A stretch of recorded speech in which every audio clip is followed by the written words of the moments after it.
আসসালামু আলাইকুম সুপ্রিয় শিক্ষার্থীবৃন্দ, আজকে আমরা যারা নবম শ্রেণীতে নতুন উত্তীর্ণ হয়েছ 2025 সালে, তাদের জন্য আমরা সেটের কিছু বেসিক প্রশ্ন নিয়ে আলোচনা করব। তো প্রথমেই আমি দেখাচ্ছি সেট ও ফাংশন। আজকের আলোচনার বিষয় হচ্ছে সেট ও ফাংশন।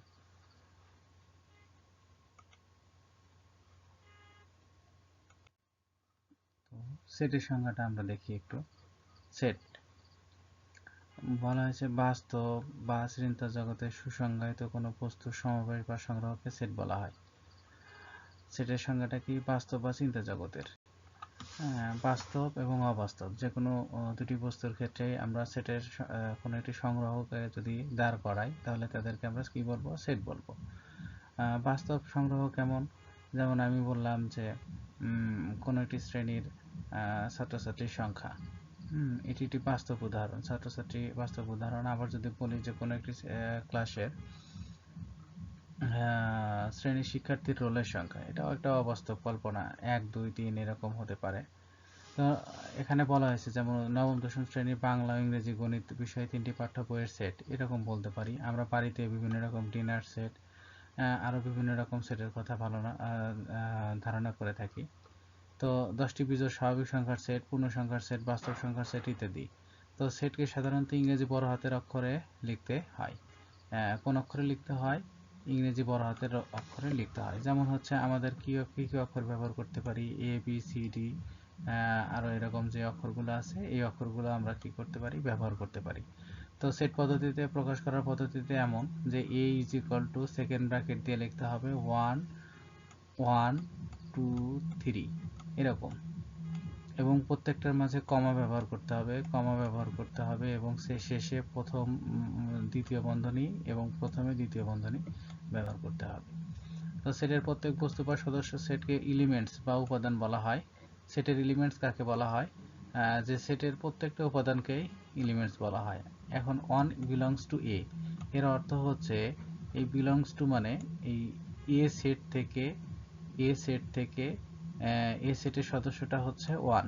এই বিলংস টু দ্বারা বোঝানো হয়েছে 1 এ সেটের সদস্য, এ হলো অন এর সদস্য, এ বিলংস টু এ, এভাবে পড়া হয়।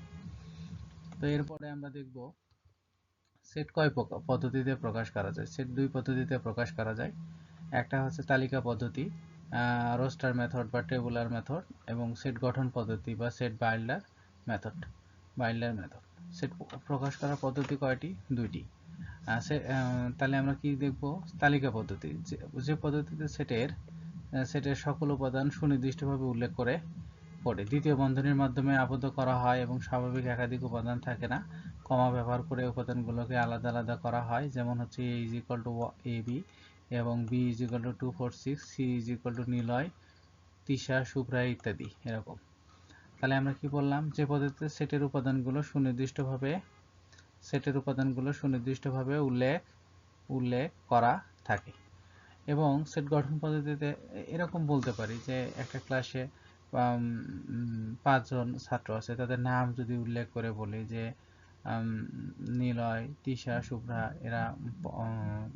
এরা পঞ্চম শ্রেণীর ছাত্রী বা দশম শ্রেণীর ছাত্রছাত্রী, তো সেক্ষেত্রে এটি তালিকা পদ্ধতিতে হয়ে যাবে। এবং সেট গঠন পদ্ধতিতে বলি যেখানে শুধু সেটের উপাদানগুলোর বৈশিষ্ট্য বলে দেওয়া থাকবে, সুনির্দিষ্ট উল্লেখ না করে উপাদান নির্ধারণের জন্য সাধারণ ধর্মের কথা বলে থাকবে, তাদেরকে কি বলা হবে? গঠন পদ্ধতি বলবো। যেমন আমরা বললাম যে এ একটি সেট যার উপাদান বিলংস টু মৌলিক সংখ্যা।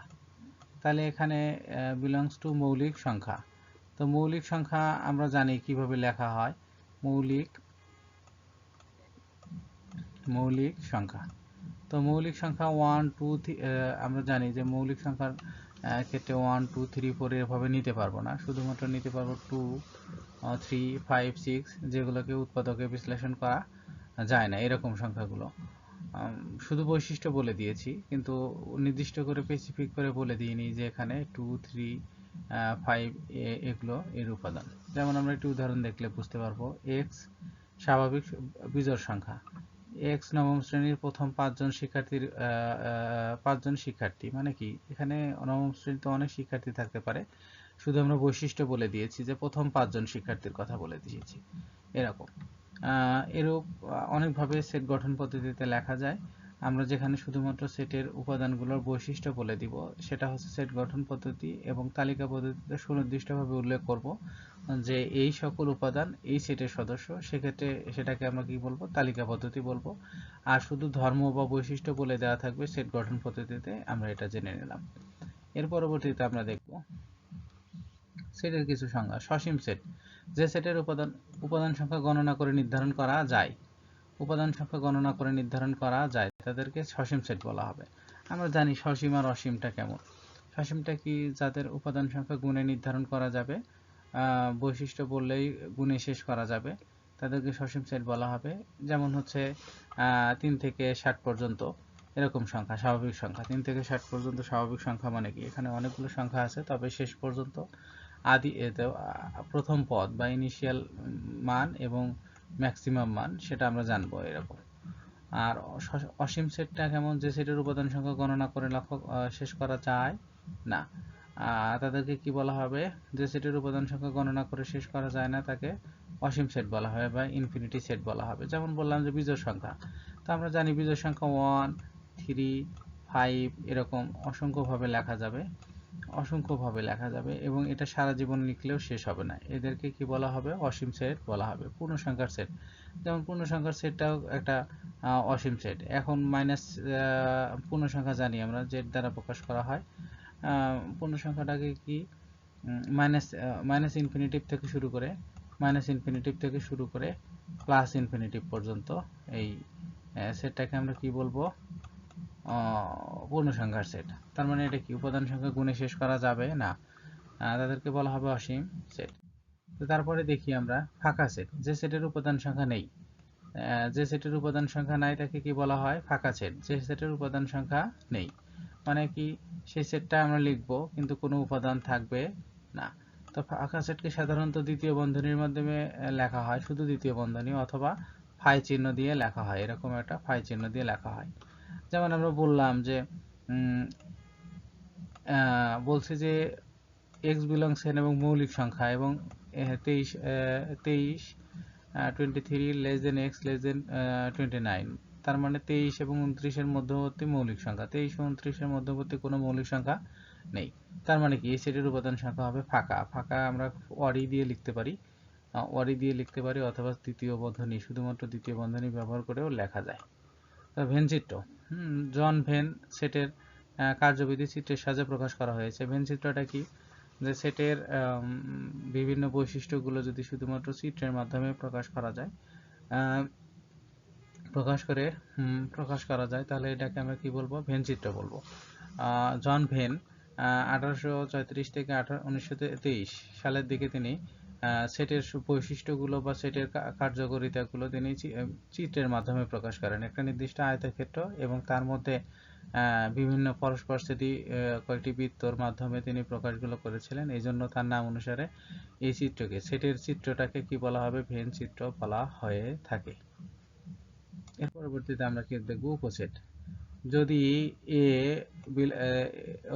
এ সেটের উপাদান সংখ্যা এ ও বি হয় একটি সেট, এই সেটের উপাদান থেকে আমরা কতগুলো সেট গঠন করেছি, দেখা যাচ্ছে যে এখানে এটা হচ্ছে মাদার সেট বা মাতৃ সেট, এর থেকে আমরা এ বি নিয়ে একটা সেট গঠন করেছি, এ নিয়ে একটা গঠন করেছি, বি নিয়ে গঠন করেছি, ফাঁকা নিয়েও আমরা একটা সেট নিতে পারবো। ফাঁকা সেট সকল সেটের সাথেই সবসময় সম্পৃক্ত আছে, মানে যুক্ত আছে, মানে তৈরি করা যায়। তো এই সেট থেকে এই সেটগুলো গঠন করা হয়েছে, তাহলে এই নিচের এই সেটগুলোকে প্রথম সেটের উপসেট বলা হবে। তাহলে আমরা একটু সংজ্ঞাটা বলি, কোন সেট থেকে যতগুলো সেট গঠন করা যায় এদের প্রত্যেকটি সেটকে ওই সেটের উপসেট বলা হয়। মানে আমরা যে সেটগুলো দ্বিতীয় সেটগুলো গঠন করেছি প্রথম সেট থেকে, এই প্রথম সেটের উপাদানগুলো নিয়ে যে সেটগুলো গঠন করেছি সেই উপাদানগুলো প্রথম সেটের উপসেট বলা হবে। এটাকে প্রকাশ করা হয় এ সাবসেট অফ বি লেখা হয়, এ সাবসেট অফ ইকুয়াল বি। প্রকৃত উপসেট হলে এ সাবসেট বি সাবসেটে এরকম লেখা হয়। অথবা হচ্ছে লাগে যদি বি সেট এ সেটের উপসেট হয়, যদি বি সেট এ সেটের উপসেট হয় তাহলে বি সাবসেট অফ এ অথবা বি এর উপসেট অথবা B is a subset of A বলা হয়ে থাকে। তো এরকম অসংখ্য পি অফ, আমরা যদি একটা সেটের উপসেট নির্ণয় করতে চাই তাহলে পি অফ এ দ্বারা পি অফ এ দ্বারা ওই সেটের পাওয়ার অফ এ দ্বারা ওই সেটের সদস্যগুলো আমরা নির্ণয় করতে পারবো। এরকম করে আমরা সেট থেকে এগুলো নির্ণয় করা যায়। আমরা আগেই দেখেছি এগুলো। তো কি বললাম, কোন সেট থেকে যতগুলো সেট গঠন করা যায় এদেরকে প্রত্যেকটিকে সেটকে ওই সেটের উপসেট বলা হয়। এই ছিল আজকের আমার সেট ফাংশন নিয়ে সংক্ষিপ্ত আলোচনা। যদি ভালো লাগে অবশ্যই লাইক, কমেন্ট, শেয়ার করবেন। ধন্যবাদ সবাইকে। আসসালামু আলাইকুম।